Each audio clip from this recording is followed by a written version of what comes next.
com esteu? Benvinguts i benvingudes al meu canal de YouTube Parlem d'Economia. Jo voldria parlar-vos sobre quin és el paper que pot jugar la Unió Europea en tot este procés de coronacrisi o de crisi provocada per la pandèmia del coronavirus. És molt important el suport de la Unió Europea a tots els estats membres, sobretot aquells que estan veient-se obligats a aprovar tota una sèrie de mesures econòmiques que van a generar un augment considerable del deute públic. Com anem a gestionar aquest deute públic és un aspecte fonamental que n'hi haurà que tractar i abordar durant els propers mesos, especialment una vegada que estigui controlada la pandèmia i que comenci una vegada més la reactivació econòmica. Bé, per això la veritat és que la qüestió que ens podem plantejar és què podem esperar de la Unió Europea. Tenint en compte la seva trajectòria històrica i tenint en compte el paper actual que ha desenvolupat en altres crisis, com per exemple la del 2008, què podríem esperar de la Unió Europea? Què podríem demanar-li a la Unió Europea? Primer, algunes idees generals. És de veres que la Unió Europea històricament s'ha preocupat més per les qüestions purament econòmiques i monetàries que per les qüestions socials i del benestar dels diferents pobles i regions que formen la Unió Europea. I també és de veres que, encara que això ha sigut així, en els principis de la Unió Europea i en algunes de les seues directives i de la normativa que apareix en la seva Constitució, se fa referència a garantir les condicions de qualitat de vida i de benestar de la ciutadania dels estats membres. Però això són realment fets o simplement han quedat en paraules? Tradicionalment s'ha fet una crítica molt forta a la Unió Europea de que és més un grup o un club de mercaders o de negociants que d'estats que busquen el benestar de la seva ciutadania. És de veres també que continuen havent uns forts desequilibris entre els països del nord i del centre d'Europa front als països del sud d'Europa, malgrat totes les mesures que s'han pres a través dels fons estructurals d'inversió i de totes les mesures de repartiment i de solidaritat dels diners de la Unió Europea.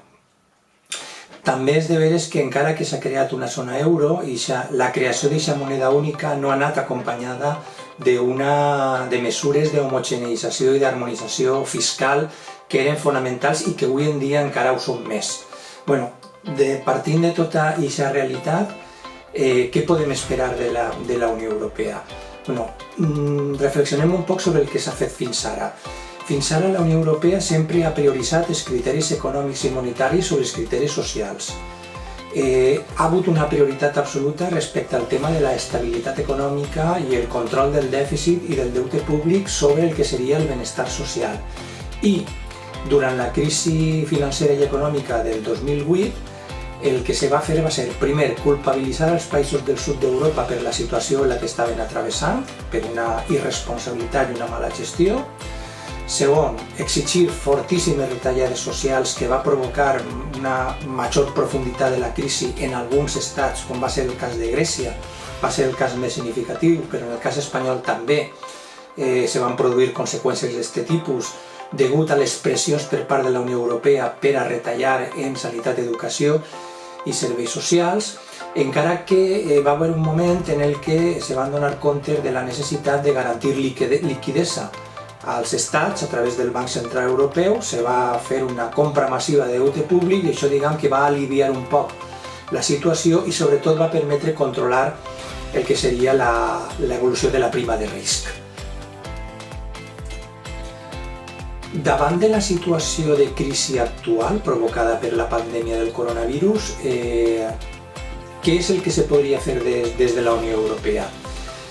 La primera qüestió que s'ha de dir és que estem davant d'un problema que ens afecta a tots els estats. Tots els estats, en major o menor mesura, s'estan veient afectats per la pandèmia del coronavirus. Per tant, no és una qüestió exclusiva dels estats del sud d'Europa, sinó que afecta als del sud, als del centre i als del nord d'Europa. És un problema comú i per tant s'haurien de prendre mesures coordinades i compartides per a resoldre aquesta situació davant la que ens trobem en aquests moments.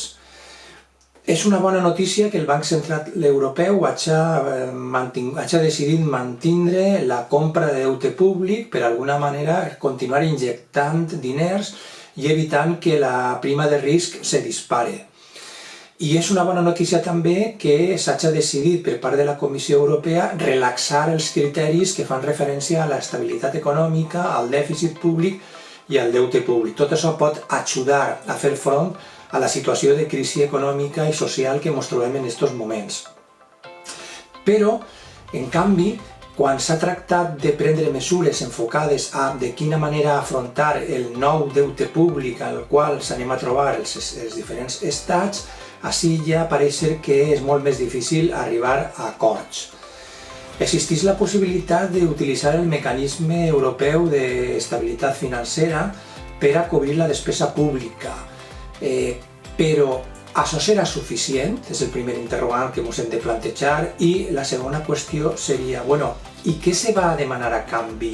És a dir, per a la utilització d'aquest mecanisme se van a demanar retallades socials una vegada més, com se va fer amb la crisi del 2008. Això seria un problema molt greu, perquè afectaria el poder adquisitiu i el consum de la majoria de la ciutadania. I pareix que també la proposta de la utilització d'eurobonos o de coronabonos, que és com s'està coneguent, està descartada perquè els països del centre d'Europa, especialment els Països Baixos, no estan d'acord. La mutualització del deute seria una molt bona decisió, és a dir, que el deute públic fora assumit per la Unió Europea i no individualment per cadascun dels estats. Això ajudaria moltíssim a la recuperació econòmica i social de cadascun dels estats membres de la Unió Europea que s'estan veient afectats per la pandèmia del coronavirus. Però no pareix ser, almenys de moment, que aquesta siga la solució en la que estiguen d'acord tant Alemanya com Països Baixos i altres països del centre d'Europa. Front a aquesta situació, què és el que podríem fer? Jo crec que seria molt important crear un lobby de pressió amb el protagonisme principal d'Itàlia i de França.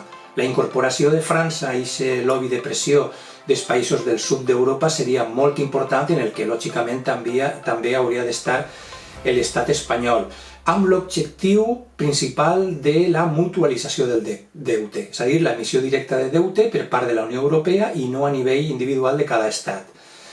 Després també seria important negociar a nivell de regions, de lo que serien les euroregions, és a dir, no tant d'estats, sinó de diferents regions, perquè això li podria donar un cert protagonisme al País Valencià. Crec que seria important que des del País Valencià se plantejaren mesures pròpies i que s'exercira també una pressió directa en la Unió Europea. I molt important el tema de proposar mesures d'harmonització fiscal des de la Unió Europea de manera coordinada i de manera conjunta. Algunes de les mesures més importants i urgents serien, primer, l'eliminació dels paradisos fiscals que existeixen actualment en la Unió Europea. Segon, proposar mesures fiscals conjuntes, per exemple, l'aplicació de les taxes Google i Tobin que alguns països membres de la Unió Europea han aprovat unilateralment, com és el cas de l'estat espanyol, s'haurien de plantejar des del punt de vista europeu i no a nivell d'estats individuals. I sobretot la lluita contra la elusió fiscal de les grans empreses. Recordem que en el cas de l'estat espanyol el frau fiscal representa el 22% del PIB de l'estat espanyol i que aquest frau fiscal està concentrat en un 70% en les grans fortunes. S'hauria d'abordar aquesta qüestió d'una manera urgent per a aconseguir ingressos fiscals. Aquestes són les mesures que a mi me s'han ocorrit plantejar.